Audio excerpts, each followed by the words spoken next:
For now, the market is looking pretty good, up almost about 0.8%. The Nifty, in fact, has gained about 85 odd points, and lots of big stocks moving around. The power stocks, Power Grid, is now up almost about 4 odd percent. Big volumes coming in there. Sandeep Wagle joins in to take us through the last hour of trade. Sandeep, hi, afternoon. What would you be looking to trade now? Afternoon, Sonia. I would go with a buy in a Cummins, stop loss of 816, target of 873, and a buy in a Petronet, stop loss 221, target 235. Okay, all right. Let's go back to Mr. Tulsian, who's with us on the show. Mr. Tulsian, just a quick word on what we're seeing in Tata Motors. It's up about 20 odd rupees from the recent lows. Any sense in buying into Tata Motors here? Prashant, maybe it's seen more of a technical up move, maybe because of the short covering and not much downside is seen in the stock. And if you really see, practically all the automobile stocks seem to have bottomed out, and now you see you have the theme of price increase coming in from 1st January across all the manufacturers. So probably that could be the only reason. Otherwise, I don't see any fundamental reason for the stock to move up. What did you make of Kotak, Mr. Tulsian, today? The quote saying that, they have to do what they have to do within the deadline. See, I don't think that much relief was expected. That, probably markets sometimes go overboard, that they'll be seeing the stay coming in from the High Court. And now the matter having posted for January, middle of the second week of January.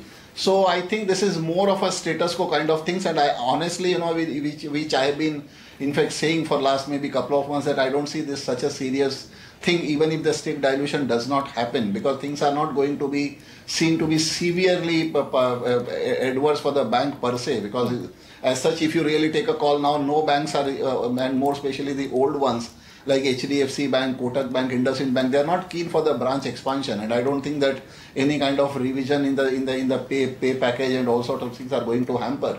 So yes, the the alternative strategy must be being played out by the promoters of the bank, where the reduction by the promoters may be thought of, which we keep, which in fact we have seen that the flash or maybe the inside information kind of things that Berkshire Hathaway is seen to be interested. So I won't be taking any kind of negative out of it. This was expected, so maybe, but sentimentally you see the negatives coming in, and in fact this can be used as a buying opportunity in the stock.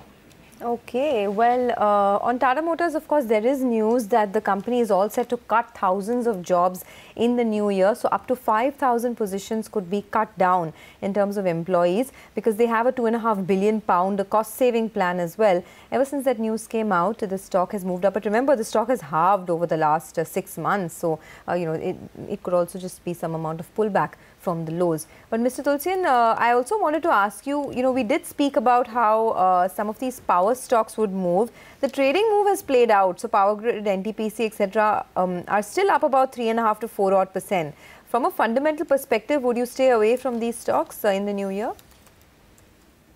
Definitely, Sonia, I will remain away. Maybe Power Grid could be an exception, because they are more into the infrastructure play, more into the T&D. And definitely we know that the power production has increased, and because of the winter we see the higher demand for the power.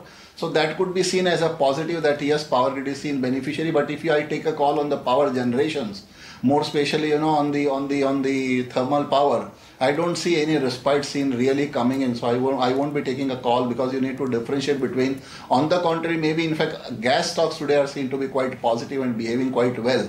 Whether you take on a call on IGL, MGL, Petronet, LNG, in fact all of them are doing quite well. So probably that's the or maybe Petronet, LNG. So more that is seen to be more interesting play than the power generation. Okay, two other areas, two pockets actually. One is, if you look at the life insurance players, actually excluding HDFC Life, look at ICICI and State Bank of India Life, SBI Life, they both got about between 3 and 4% gains. There you go. And SBI Life as well is moving up. HDFC Life is absolutely flat. And then, the PSU names, across the board, there is some buoyancy. I'm referring to names like Barmer Lorry, and these will come up. STC India, BEML is up 8%, Dredging Corp is up about 7%, MMTC 6, ITDC 6, Hindustan Copper 5.5%, and so on and so forth. I could go down the list, but then volumes thin out. Again, no real big news flow per se. Mr. Tulsian, any thoughts here? These two areas? See, Prashant, again, in all these stocks which you have named, majority of them are again seen to be the beneficiary or maybe the announcements of share buyback, because we have seen that trend having set in for many of them, maybe like Concor, ONGCs kind of things, where the company, or maybe IOC, where the companies have already announced the share buyback, largely at the behest of or maybe, to enable government of India to participate in the share buyback. So probably those things may be seen in these companies as well going forward, because the March is approaching. And I think that this is seen as a prudent policy where the stake of the government gets reduced, the cash gets utilized, which is eventually, will be seen EPS accretive going forward, or maybe seen positive on the equity reduction and the better earning growth to be seen going forward. Okay, Mr. Tulsian, thanks a lot for joining us and taking us through your views. For now, it's at the high points, so 10,890 or almost at 10,900 actually for the market. Jay Bala of cashthechaos.com joins in on the show now. Jay, hi, good afternoon. It's good speaking to you after a while. Look at the bank Nifty, it's now above the 27,000 mark, and the Nifty as well has had a really smooth run from that low of 10,330. Do you get a sense that that was a hard bottom that was formed in the market, or could we at some point in time resume the downtrend?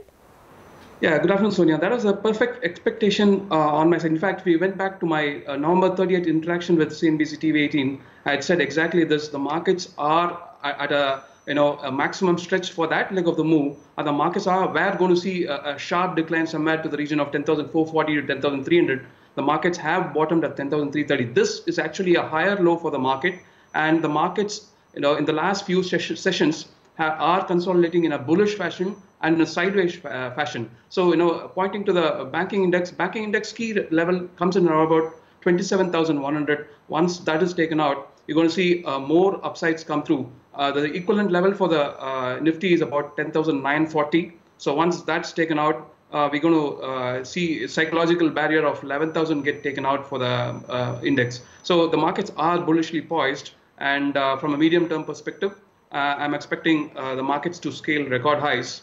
The only risk to this view is that it's very contrary to what you might have, or most of the market participants would have, is a lower crude price.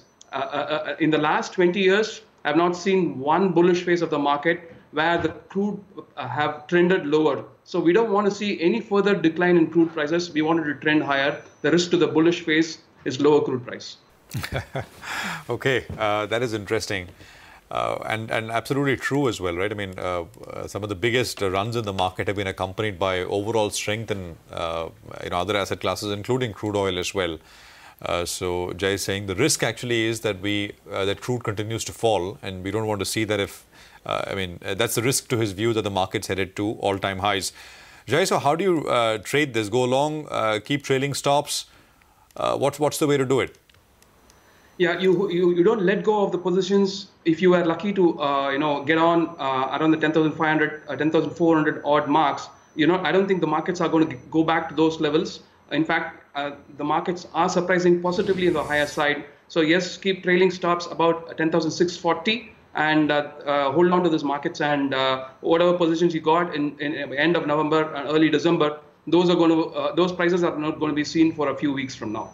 Okay. In terms of stocks then, Jay, what would you recommend? I mean, if you look at how, say, the year has shaped up, some of these private sector banks have done pretty well, the likes of ICICI Bank, etc. Infosys still remains Infosys and TCS remain the big gainer of 2018, about 30-40% higher. For 2019, or at least the initial part of it, what are you betting on?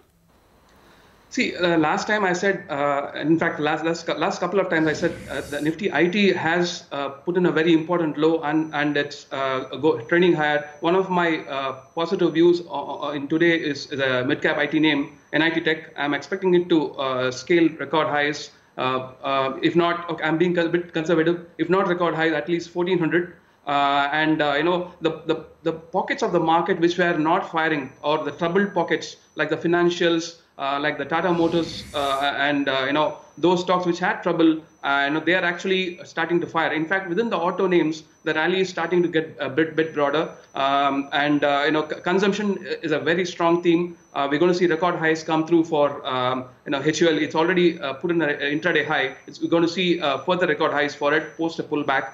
The second pick I have is on the economy. I'm bullish on Container Corporation. If you see in today's price action, a lot of PSU names like Engineers India, Container Corporation are seeing positive price action. This is not a flash in the pan. Container Corporation, if you look at it from the 2017 low to the 2018 high, it's moved in a rhythmic, harmonic fashion, and the way it's declined to recent lows is a perfect correction. I'm expecting this stock to cross 800 in the short term. So the rally is actually spreading to the broader side of the market. You look at, this is just one day, right? I mean, this point about the rally spreading to the broader markets. Nifty is up 0.75%. Where you got the small cap index, which is up 1/3%, right? Let's look at what this mid cap index is doing. Can we, mid cap index is up 0.5%. I mean, it's not bad, but it's still lagging what the large cap index is doing. So, have you looked at data over the last, a month, 2 months to come to this conclusion that the rally is getting broader, or actually it's going the other way? Yeah, very fair question, Prashant. It's just the last week the rally is starting to get broader, but our hypothesis is based on the larger market structure. If you recall, in September, I had revised my view for the markets to get down to somewhere close to 9,700 ballpark, and then to go back to record highs around middle of April. The market's structure is doing all things that is right for the market to get back and reclaim the record highs. So the overall the broader trend is behaving in the correct way it should behave. And yes, it's a very fair question. It's just been recent, and this is likely to spread to more stocks, more as of now there is homogeneity on only the consumption name, and it's starting to spread to IT. And watch out for Maruti. Once that crosses 7,800, the rally is likely to get broader for the auto names. Why this is important? Since 2009, the leader for the market has been autos, so that is actually starting to fire too. Okay, so the leader of this market has been autos, and perhaps Maruti is one stock. I mean, it has not done anything. I think over the last 12 months, it's down about 15%. So maybe some recovery is what you're expecting. Jay, anything else? I mean, in the broader, we've spoken about a lot of the large caps, but anything in the broader markets that would catch your eye for the very near term? Something that traders could sort of, move on over the next couple of days? Look at Aditya Birla Fashions. That's starting to look good. And again, this is a interesting stock. I would think that correction is done here. I would expect record highs in a time span of 1 to 5 weeks, somewhere past 240. And if you look at Glenmark too, that's breaking an important resistance at 685. I would expect it to touch 720 from a 1 to 3 sessions time frame. Sorry, just a quick point. You said you expect the market to reclaim earlier highs. I mean, that's about 1,000 points away. We don't have to have a view on it right away, but I mean, you expect a strong move or a slow grinding move higher? I mean, what kind of a market should we expect? Yeah, fair question, Prashant.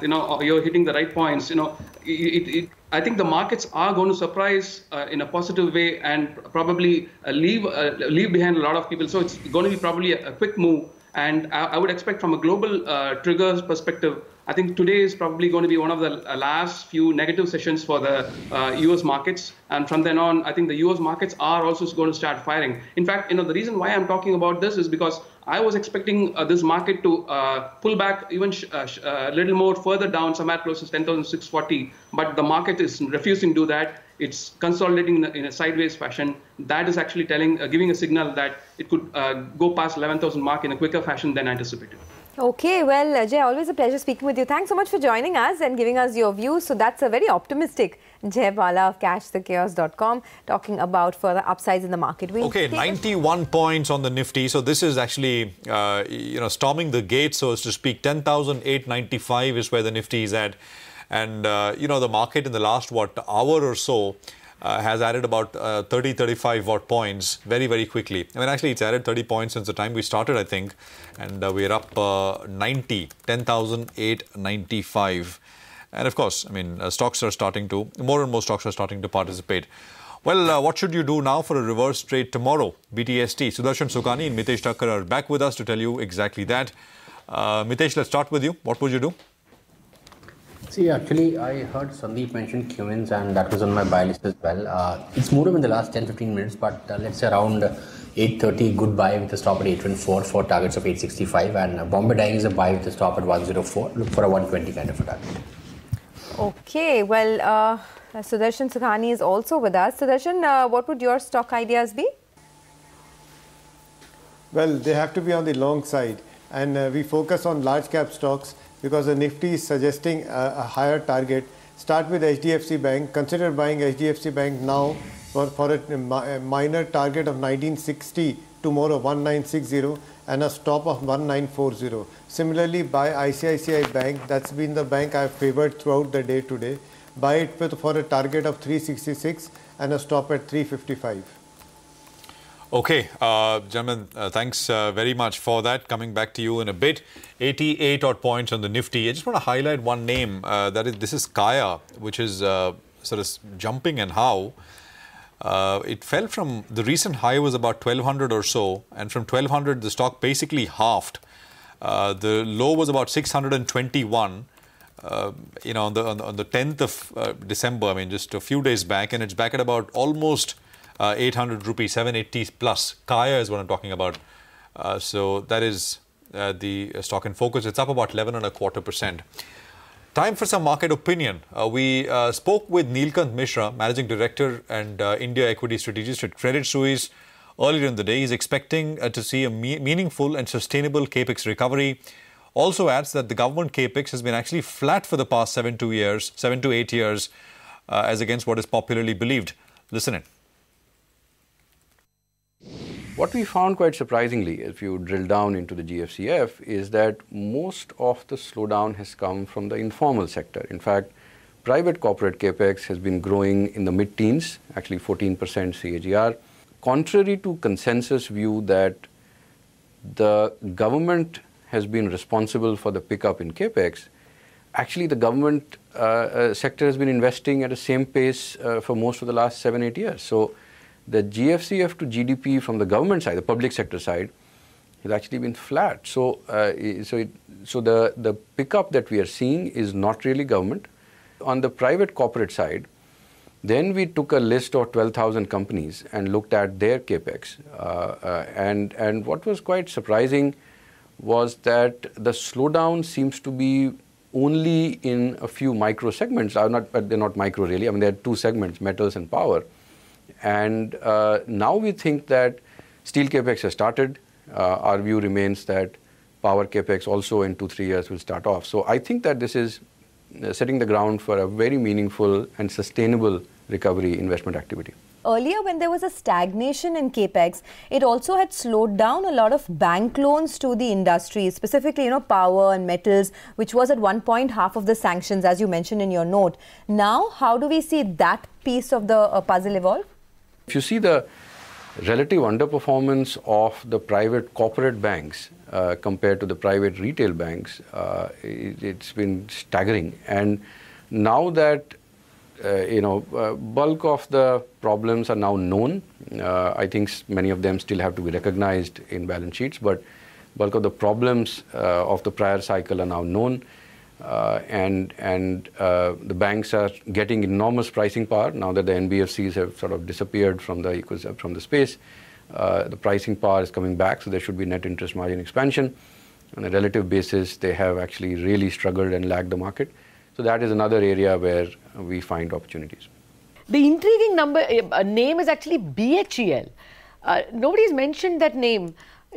Power sector, yes. I mean, there are nobody's invested in power, but there are so many going for absolute disastrous valuations.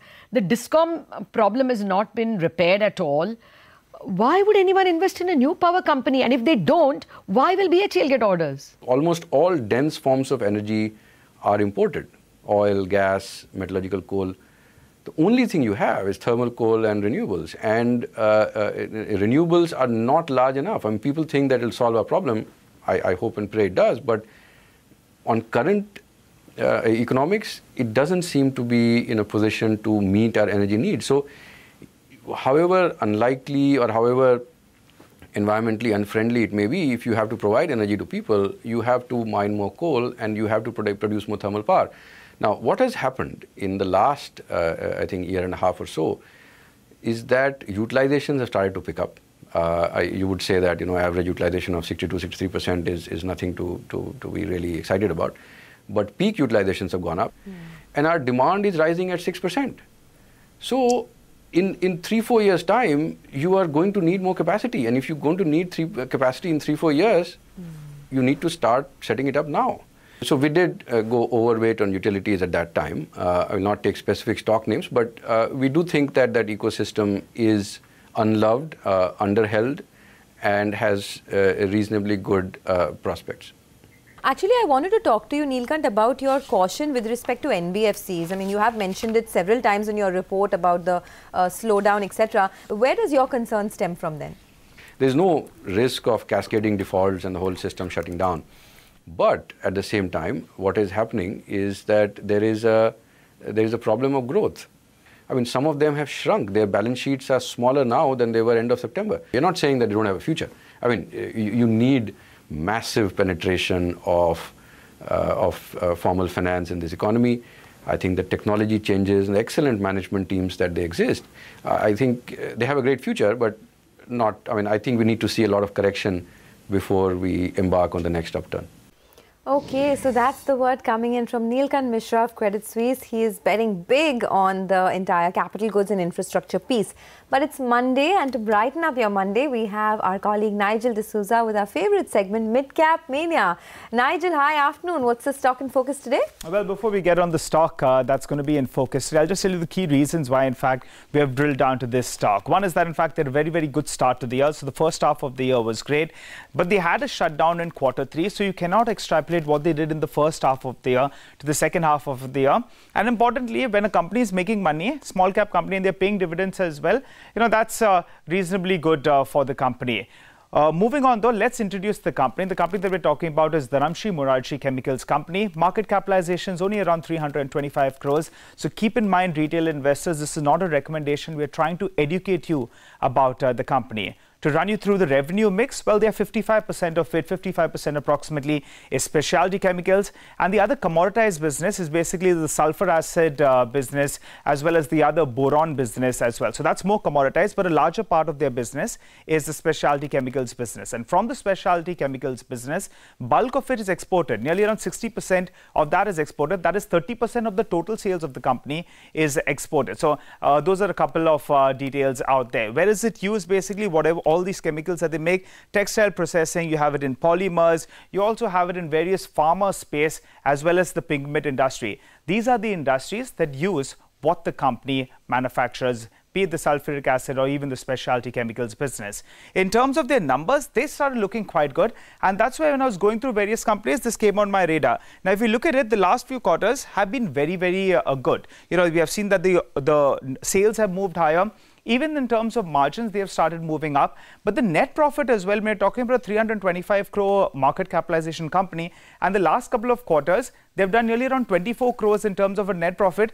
Is looking very, very good. But there is some caution out there. So we're just trying to tell our viewers about that as well. And they've made money and they've paid out dividends for the first time in more than 15 years as well. So sometimes you have, you doubt whether or not there is some profit being made. But when there is dividend paid out, it assures you to some extent as well. But importantly, there is a shutdown in the third quarter. So the third quarter numbers are not going to be very, very good for close to around a month. I understand that they take a shutdown for nearly around, once in every 15 to around 18 months odd. Then what were the reasons for very, very strong numbers? One is that, in fact, sulfuric acid prices spiked up. Normally, this is more commoditized business. Sulfuric acid is normally used captively. Very few producers, they sell it in the open market. So that's one of the reasons that sulfuric acid prices move from around 3,000 rupees per ton all the way to around 9,000 rupees per ton. They had amalgamated one of their group companies with it, that's Borax Morarchi. And also they're ramping up the specialty part of the business. And those are the reasons that in fact the numbers looked quite good. Let's tell you about the amalgamated entity. They had one plant that's at Rohan, Maharashtra, that was running at peak capacity utilization levels. So that's why they had amalgamated this company. And in fact, now they have a plant at Dahej, which will come under the listed entity. Also in Dahej, that's in Gujarat, you have a large customer base, be it paints, chemicals, as well as the pharma industry. In terms of leverage, not very, very large. The debt in the books is around 20 crores odd, but the management has indicated that they're going to be doing some capex of around 50 crores, and that will be primarily to start off with. It'll be in the sulfuric acid business, which is, the commoditized business, but that has an asset turn of around 1.2 to around 1.4 times odd. What are the key triggers going ahead? The sulfuric acid prices had moved up, I told you. Now remember, Vedanta has got the go-ahead to restart the Tuticorin smelter out there. So there'll be some sulfuric acid that will come out on the east coast from Vedanta, but this is on the west coast. So just keep that in mind. Sulfuric acid prices are important, but the spread on sulfuric acid prices is very, very important. What's going to support the business to going ahead is high amount of specialty chemical sales, because that has the higher margin business as well. And commissioning of the expanded capacity in the hedge is going to be very, very important. 50 crores, I told you, is what they're putting in. Maybe around 50 to 60% of that will be debt that they'll raise. The asset turn, though, out there is nearly around 1.4 to around 1.5 times. That's the today's chart. But if you look at it, the stock has corrected from around 200 rupees to around 130 rupees odd. Q3 is going to be very, very weak because they had a shutdown for nearly around a third of the quarter. But otherwise, we'll keep an eye out going ahead. Can they ramp up the specialty chemicals business, and can they get more into downstream products? That's going to be quite interesting. Back to you all.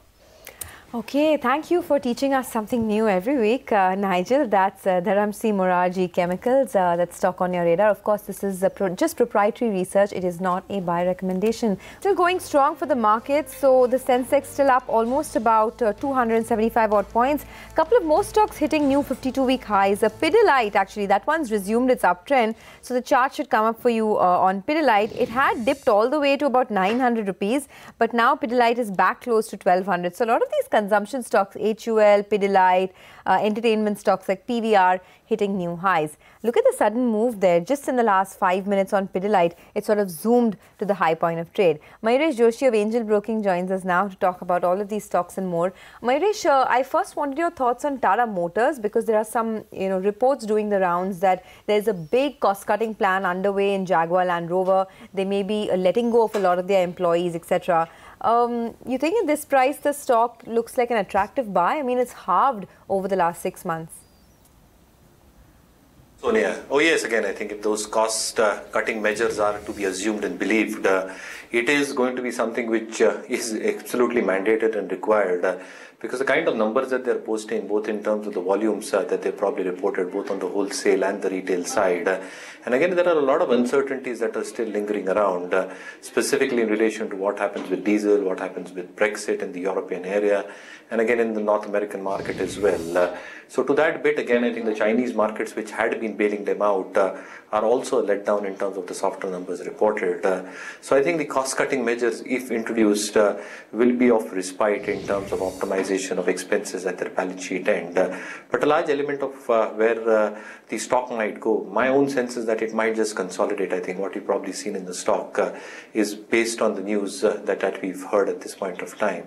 But for a reported increase in expected volumes to go up and remain at that level, and again, I think the consistency that is probably expected in terms of cash flow dynamics, that will still remain constrained. So you're absolutely right, Sonia. I think the value is probably there, but I think I'm not ambitious enough to go out and buy even at this value. I think I'll wait for better numbers. And even if the stock moves over the next 3 months, 4 months, I think when there's clarity, I think it's a better and a prudent strategy to buy it at that point of time. Okay, news at the bottom of the screen. Coal India is going to consider an interim dividend on the 20th of December.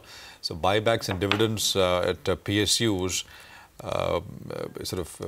frequent news flow on those two aspects. Stocks spiked up. I mean, actually, on that particular information, it's up about 6 rupees. Almost all of that coming in after that news started flashing out there. I mean, as I pointed out, the biggest one pocket of activity today is the PSU space. And Coal India is one of the better traded, well-held stocks. But, everything from ITDC to STC India to MMTC, which are thinly traded names, and very closely held as compared to say a Coal India. They're up between 5% to 10-12%. So that space is actually doing very, very well. Mayuresh, by the way, the market, we were up almost 95 points. We're off about 20 points from the high point. So there's a 77 point gain. Mayuresh, do you track Kaya? Kaya Limited, I mean, spun out of Marico, stock fell from 1200 to 600. It's come back to about 780. Any thoughts here? No, Prashant, I think unfortunately we don't track Kaya at all. Okay, let me put this to our chartists. Mitesh, look at this one. Look at this chart. Let us know what you make of it. Yeah, Prashant, I did look at it earlier as well. I think in the last 5 sessions, it's moved up from 620 to about 800 now. There's a gap and a pivot over here, so I think might take a breather. But overall, the 200 average, which is closer to about 900.56 today and declining, I think 900 could be a rough target. But give it a few days of consolidation. I think now I think the fresh trade will happen once the stock starts getting past 800, or it might just consolidate after this big rally of about 30% in the last 5 sessions. Okay, so we do one thing. We still have, I think, about less than 10 minutes to go before the markets come to an end. And it's been a really good day of trade, no two ways about that. So let's do one thing. Let's get you some market opinion. After a tumultuous 2018, how are the markets poised in 2019, which is an election year, and which are the sectors to watch out for? We spoke to a lot of market veterans, and by and large, most of them are quite bullish. Listen in. Through the kitchen sink of the market, we lost the elections, the RBI governor changed, Dow was down, trade was going around the world. The minute all those events were over, the market rebounded to 100 points. That's bull market action. So bear markets have signals when they start. There'll be leverage in the system, a lot of happy talk in the market, everyone will be invested, everyone talking stocks. The proverbial panwala will be giving you tips. We don't see any of that right now. I mean, so, I think the bull market is intact, and in my opinion, it's still got a ways to go. People vote differently within state elections and national elections. So because the BJP lost 0-3, for example, I'm not pessimistic about their chances to come in the national election. Having said that, even if there's a surprise, India grows at night. I mean, governments in India will make us grow at 6-7%. A good government will make us grow at 10%. That doesn't ever seem to happen in India. But we'll still grow at 6-7%. Nothing wrong with that. And great businesses will still make us a lot of money. We bought EID Parry. We've been holding for a long time. It's got very deep value in the company. Each EID Parry share holds a Coromandel share. So if you see, the discounting is so big. They have 0 arrears. In fact, some of the executives I met, they said, we are fools actually. All over India, everybody has got cane arrears. We have 0 arrears. But these things help in bad times when there is less rainfall. I mean, Tamil Nadu, there has not been rainfall at all last 2-3 years. So in these times, when others are having 80%, say 60-70% shortage of cane, these people will have 30-40% shortage of cane.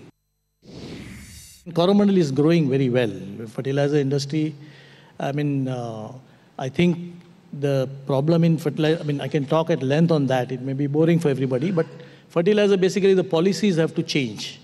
The phosphatic fertilizers and urea is subsidized and phosphatic is not subsidized.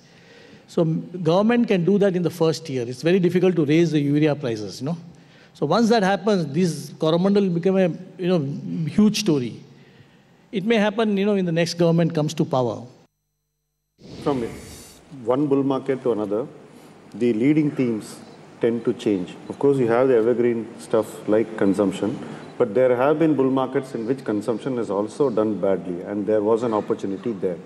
If you see the current bull market, I think the opportunity lies in basic industries and capital goods because they have not participated since 2008. You have not seen much of capital formation in these industries. Asset creation has slowed to virtually standstill. You have seen that the banks lent money and assets went bad. So we are only spending the last 5 years trying to clean up all this.